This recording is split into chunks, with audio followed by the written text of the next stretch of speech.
Hey, what's going on, guys? So, according to MeetKevin, if you don't know who he is, you probably already do. I'm going to link to his channel right up here. But according to him, the foreclosure crisis isn't going to be nearly as bad as the 2008 foreclosure crisis. But there are some other factors we need to consider, so let's jump into the video. If you're new here, my name is James Holloway and I'm a real estate investor, and my goal here on YouTube is to help you achieve financial freedom through real estate investing. In case you didn't see MeetKevin's YouTube video, he basically talks about there's going to be a sudden dip in real estate prices the first quarter of 2021. I'll get to why he thinks that in just a minute.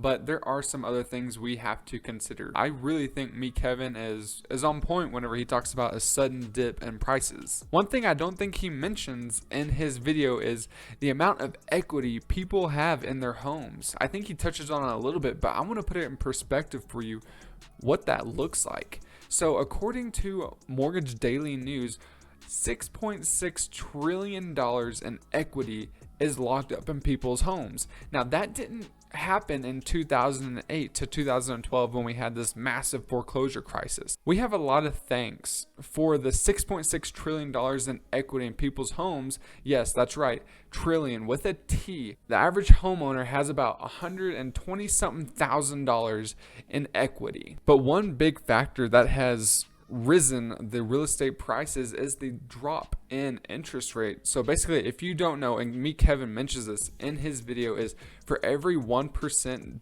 differential in interest rates, the price will adjust by 10%. So interest rates, they lowered by roughly a percentage, and we're seeing that increase in home prices because of that. In a nutshell, that means that people can sell their homes for a higher price because the interest rates are so low. People aren't going to see a big difference in their monthly payments. With that being said, and knowing that we have so much equity in our homes now compared to 2008, people have incentives to pay their mortgage. Back in 2008, people were underwater. Their home was worth $200,000, but their mortgage left on their home was $250,000. So they're upside down $50,000. People weren't paying their mortgage because there was no incentive to actually pay their mortgage. They weren't going to be losing out on any money by not paying their mortgage. And today, people have so much equity in their homes that if they stop paying their mortgage payments, the bank is going to take back their property and they're going to lose out on all that equity. Say your monthly payment is $1,000, but you have $100,000 in equity.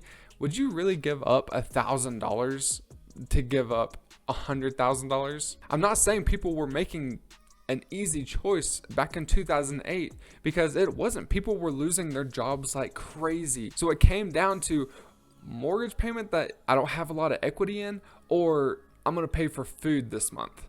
That's really what it came down to. And people were choosing to obviously pay for food. I would too.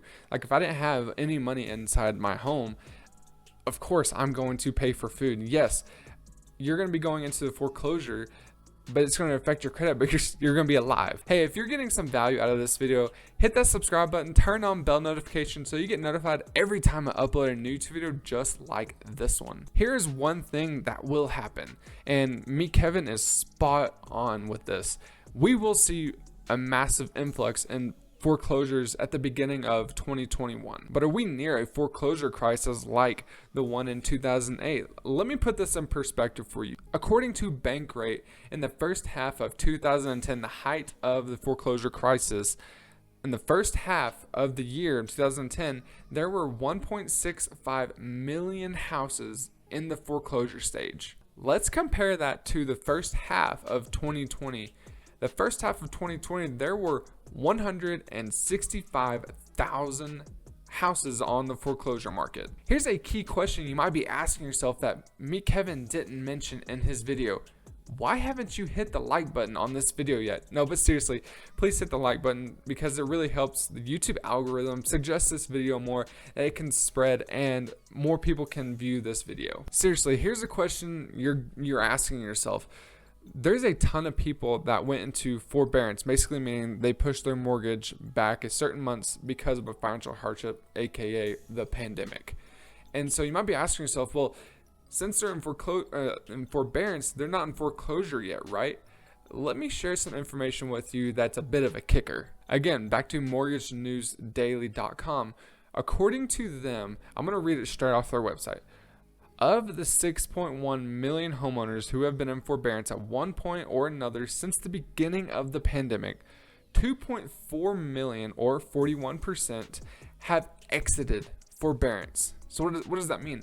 Basically, that means that they are out of the forbearance period and they are getting caught up on their payments. With that being said, there's 3.7 million people that are still in the forbearance period, and the forbearance is ending in January 2021. So we're going to see how the numbers play out with this. Here's something else that's very possible, is a government relief program, meaning more stimulus so people can pay their mortgages, they can pay to freaking eat, or a rent relief type of program. The slim chance that the government doesn't give us this type of mortgage relief type or rent relief type of program, we can see it's not going to impact like it did in 2008, like we had this massive foreclosure crisis. Because if you think about it, people have so much, the average person has so much home equity in their home. And so a lot of banks, they will try to work it out where they don't have to go into the foreclosure process, because for one, it's timely. Two, the banks basically, they'll lose money on this transaction, so they don't want to foreclose on your house. I mean, they will if they have to, because you're not paying your mortgage payment, but they don't want to because it's a lose-lose situation. There's more options for banks to not foreclose, basically meaning someone could sell their house instead of going into foreclosure, because they can sell it either at a break even or even make a little bit of money. So that's why I don't think there's going to be this massive wave of foreclosures coming into the market. Yes, I think we will see a dip in, like MeetKevin said, in 2021, the beginning of 2021.